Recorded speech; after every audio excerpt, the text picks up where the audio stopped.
Once you complete your oral board interview, within 10 or 15 minutes, we're going to let you know how you did.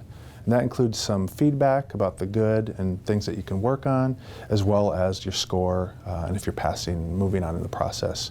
If you did not pass, which does happen, and typically for those that don't practice, you'll be done with our testing process and you'll stop moving forward in the process. If you did pass, that's where you're going to receive a conditional job offer.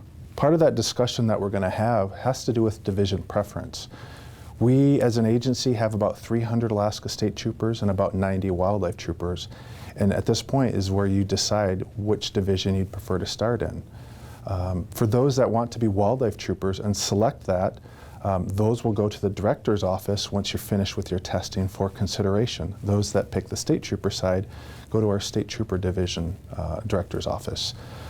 At times, because the Wildlife Trooper Division is smaller than the State Trooper side, we could be in a situation where we might have more Wildlife Trooper applicants for positions that we actually can fill.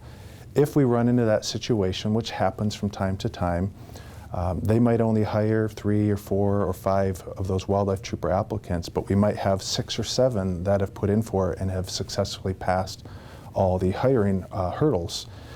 If you're in that situation, and if you're not selected to be that core group, what we would do with your application then is actually move it over to our Alaska State Trooper side, and then that director's office will look at your file. So it's not unusual to have, at times, folks that want to be a Wildlife Trooper but aren't selected just based upon their qualifications and their background and experience in Alaska.